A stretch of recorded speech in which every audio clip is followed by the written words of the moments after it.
بسم اللہ الرحمن الرحیم الحمد للہ رب العالمین صلی اللہ وسلم وبارک علی عبدہ ورسولہ محمد وعلی آلہ وصحبہ اجمعین وعلی من تبعہم بإحسان الی یوم الدین. اما بعد. شیخ محمد بن جمیل زینو رحمۃ اللہ علیہ نے عقیدے کی اس کتاب میں سب سے پہلا باب ذکر کیا ہے ارکان الاسلام، اسلام کے ارکان، جو کہ 5 ہیں، ہم سب جانتے ہیں. ایک مشہور بات ہے، وہ یہ ہے عقیدے کے بارے میں اہل حدیثوں میں بھی بات مشہور ہے کہ اگر آدمی توحید پر ہے تو پھر گناہوں سے کوئی نقصان نہیں ہے. اسی لیے لوگ کہتے ہیں کہ کوئی بات نہیں، ہم نماز نہیں پڑھتے، روزہ نہیں رکھتے، زکوٰۃ نہیں دیتے، لیکن چونکہ ہم اللہ کو ایک مانتے ہیں، توحید پر ہیں، تو عقیدہ ہمارا ٹھیک ہے، اس وجہ سے اللہ تعالی ہمیں جنت میں داخل کر دے گا. یہ گمان باطل ہے اور یہ گمراہ لوگوں کی سوچ ہے. شریعت میں اس کی کوئی اجازت نہیں ہے، کیونکہ آدمی یہ سمجھے کہ کوئی آدمی لا الہ الا اللہ پڑھ لے تو پھر اس کے بعد عمل کی کوئی ضرورت نہیں، عقیدہ ہمارا پکا ہے. عقیدے کی کتابوں میں اسلام کے ارکان، توحید، نماز، روزہ، زکوٰۃ اور حج، عقیدے کی کتابوں میں اس کو ذکر کیا جاتا ہے. کیوں ذکر کیا جاتا ہے؟ کیونکہ آپ کا عمل بتاتا ہے کہ آپ کا عقیدہ ٹھیک ہے کہ نہیں ہے. اگر کسی آدمی کا عقیدہ کمزور ہو تو اس کا عمل بھی کمزور ہوتا ہے.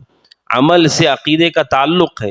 اگر کوئی آدمی کہتا ہے کہ میں اللہ سے بہت محبت کرتا ہوں، اس کی اطاعت کرتا ہوں، تو پھر اللہ کی محبت ظاہر ہوگی کہ آپ نماز بھی پڑھیں گے، روزہ بھی رکھیں گے اور کبائر سے بھی بچیں گے. ہمارے عمل کا تعلق عقیدے سے ہوتا ہے، اس لیے عقیدے کی کتابوں میں عمل کا بھی ذکر کیا جاتا ہے. اور ایک گمراہ فرقہ تھا جو پہلے زمانوں میں تھا، آج بھی لوگوں میں وہ سوچ پائی جاتی ہے. اس گمراہ فرقے کا نام ہے المرجئہ. المرجئہ یہ وہ فرقہ تھا جو یہ کہتا تھا کہ آدمی ایک مرتبہ توحید قبول کر لے، عمل نہ بھی کرے تو کوئی نقصان نہیں ہے، صرف توحید قبول کر لینا کافی ہو جائے گا نجات کے لیے. یہ گمراہ فرقہ تھا، امت کے سارے علماء نے ان کو گمراہ کہا. اگرچہ کہ وہ فرقہ نام اس کا مٹ گیا، لیکن سوچ وہ باقی ہے. اور افسوس کی بات یہ ہے کہ ہمارے درمیان یہ سوچ مشہور ہے کہ لوگ کہتے ہیں کہ کوئی بات نہیں، عمل نہ بھی ہو، توحید کی وجہ سے ہم ٹھیک ہیں، صحیح راستے پر ہیں. نہیں، آدمی کا عمل اگر کمزور ہے اس کا مطلب اس کا عقیدہ بھی کمزور ہے. ہو سکتا ہے بڑی غلطی نہ ہو، لیکن بہرحال غلطیاں موجود ہیں. اور یہ کمزور عقیدہ انسان کو کبھی پورے عقیدے سے باہر بھی کر سکتا ہے. کوئی آدمی ایسا ہے جو نماز ہی نہیں پڑھتا، روزہ ہی نہیں رکھتا، زکوٰۃ نہیں دیتا، اس پر خوف ہے کہ کہیں ایسا نہ ہو کہ مرنے سے پہلے پورا اسلام ہی چھوڑ دے. تو اس کا اثر ہوتا ہے انسان کے عقیدے پر بھی. اس لیے شیخ نے شروعات ہی کی ارکان اسلام سے، تاکہ لوگ یہ جان لیں کہ عقیدے کا تعلق عمل سے گہرا ہے. عقیدہ آپ کا پختہ ہوگا تو عمل بھی خوبصورت دکھائی دے گا، اس کا اظہار ہو جائے گا. اور اسی طرح رد ہے ان لوگوں پر جو یہ سوچتے ہیں کہ توحید قبول کر لینے کے بعد عمل کی کوئی حاجت نہیں ہے. شیخ نے ذکر کیا ارکان الاسلام. سوال انہوں نے ذکر کیا حضرت جبریل کا علیہ السلام. انہوں نے رسول اکرم صلی اللہ علیہ وسلم سے پوچھا، یا محمد اخبرنی عن الاسلام، اے محمد مجھے اسلام کے بارے میں خبر دیجئے کہ اسلام کیا ہے. اب چونکہ اسلام بہت وسیع ہے، بہت بڑا ہے، تعلیمات بھی بہت ہیں، اللہ کے نبی نے پوری چیزیں ذکر نہیں کی.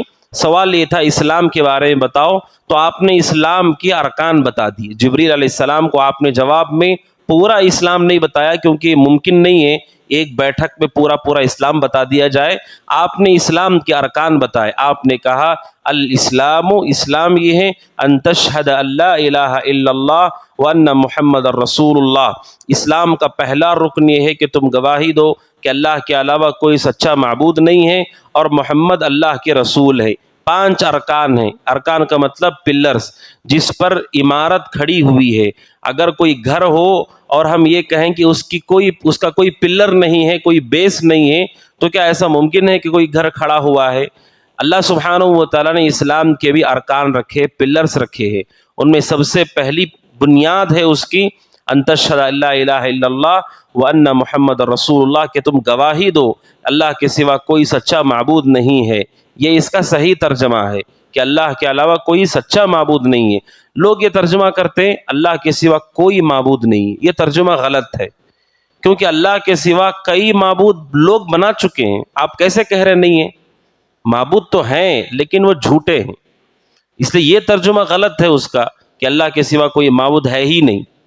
اللہ سبحانہ و تعالیٰ کے سوا بہت معبود ہیں لوگوں کے پاس، لیکن وہ سب جھوٹے ہیں۔ اس لیے صحیح ترجمہ کیا ہے کہ تم گواہی دو کہ اللہ کے علاوہ کوئی سچا معبود نہیں ہے۔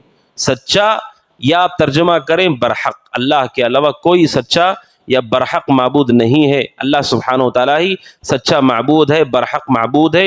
اور دوسرا حصہ ہے اس کا وَأَنَّ محمد رسول اللہ، محمد اللہ کے رسول ہیں۔ آپ نے غور کیا، یہ پہلا رکن ہے اسلام کا، اور اس ایک رکن میں دو باتیں ہیں، حقیقت میں دو باتیں ہیں لیکن اسے ایک جملے میں ذکر کیا گیا ہے۔ پہلا رکن ہے تو اس میں ایک بات ہونی چاہیے، جیسے نماز ہے، دوسری بات روزہ ہے، تیسری بات، لیکن پہلے رکن میں دو باتیں ہیں، ایک اللہ سبحانہ و تعالیٰ کے علاوہ کوئی معبود برحق نہیں، اور دوسرا محمد اللہ کے رسول ہیں۔ یہ دو چیزوں کو ایک میں کیوں رکھا گیا ہے؟ کیا وجہ ہے کہ دو باتوں کو ایک ہی میں رکھا گیا ہے؟ اس کا جواب یہ ہے، یہ دونوں باتیں آپس میں جڑی ہوئی ہیں۔ آپ ایک بات کو لیں گے، دوسرے کو چھوڑ دیں گے تو دوسرا خود بخود ختم ہو جائے گا۔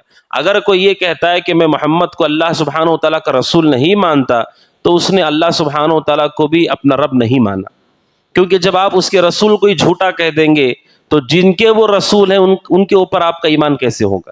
اسی لیے اذان میں بھی، اقامت میں بھی، سب جگہ آپ سنتے ہیں اشہد ان لا الہ الا اللہ واشہد ان محمد الرسول اللہ۔ یہ دو گواہیاں ایک ہی مانی گئی ہیں اسلام میں۔ اس لیے اسلام کے 6 ارکان نہیں ہیں، 5 ہی ہیں، اور پہلے میں 2 چیزیں ہیں، اللہ سبحانہ و تعالیٰ کے توحید کی گواہی اور دوسرا ہے رسالت کی گواہی۔ دونوں ایک ساتھ ہونی ہے، کیونکہ اللہ کو ہم نے دیکھا نہیں ہے۔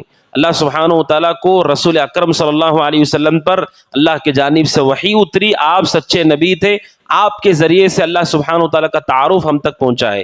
تو آپ کو یہ بھی ماننا ہوگا کہ محمد اللہ کے رسول ہے، اور محمد الرسول اللہ کی سب سے بڑی تعلیم یہ ہے اللہ تعالیٰ کے علاوہ کوئی عبادت کے لائق نہیں ہے۔ یہ دونوں باتیں ایک دوسرے سے جڑی ہوئی ہیں۔ بعض لوگوں کا یہ گمان ہے کہ آپ اللہ کو ایک مان لیں تو یہ کافی ہے، محمد کو آپ رسول بھی نہ مانیں علیہ الصلوۃ والسلام تو چلے گا، ہو سکتا ہے آپ کبھی نہ کبھی جنت میں چلے جائیں۔ ایسا ممکن نہیں ہے۔ کوئی آدمی اس کا انکار کر دے وہ مشرک ہے، کافر ہے، اس کا کوئی عقیدہ نہیں ہے۔ دونوں چیزوں کو ایک ساتھ ماننا ضروری ہے۔ اسی لیے اللہ کے نبی نے کہا اسلام یہ ہے کہ تم گواہی دو اللہ کے سوا کوئی سچا معبود نہیں، اور محمد اللہ کے رسول ہیں۔ اور اس جملے کے 2 تقاضے ہیں۔ پہلا تقاضا یہ ہے اشہد ان لا الہ الا اللہ کا، اللہ کے علاوہ کسی کی عبادت نہ ہو، سجدہ، رکوع، قیام، نذر نیاز، قربانی، طواف، یہ سب کچھ اللہ کے لیے ہونا چاہیے، کیونکہ اس کے علاوہ کوئی سچا معبود نہیں۔ اور دوسرا حصہ ہے محمد رسول اللہ، اس کا تقاضا یہ ہے کہ عبادت رسول کے طریقے پر ہی ہو، آپ کا عقیدہ بھی رسول کے طریقے پر ہو، نماز بھی رسول کی طرح ہو، روزہ بھی رسول کی طرح ہو، کیونکہ آپ یہ کہتے ہیں محمد اللہ کے رسول ہیں۔ پہلے حصے کا تقاضا ہے کہ آپ شرک نہ کریں، دوسرے حصے کا تقاضا ہے کہ آپ بدعت نہ کریں۔ یہ 2 تقاضے ہیں جو اس ایک جملے سے معلوم ہوتے ہیں۔ اسلام میں سب سے بری چیز شرک ہے، شرک کے بعد بدعت ہے، اس کے بعد کبیرہ گناہ ہے۔ تو یہ پہلے حصے میں ہم کہتے ہیں اللہ کے سوا کوئی عبادت کے لائق نہیں، توحید پر آنا ہے، اور دوسرا محمد اللہ کے رسول ہے، اس میں ہمیں اتباع کی طرف آنا ہے اور بدعات کو چھوڑنا ہے۔ اللہ سبحانہ و تعالیٰ سے دعا کہ اللہ تعالیٰ ہمیں اس پہلے رکن کو صحیح معنوں میں سمجھنے، عمل پیرا ہونے توفیق عطا فرمائے۔ آمین۔ ھذا وصلی اللہ وسلم نبینا محمد وعلی آلہ وصحبہ اجمعین۔ السلام علیکم ورحمۃ اللہ وبرکاتہ۔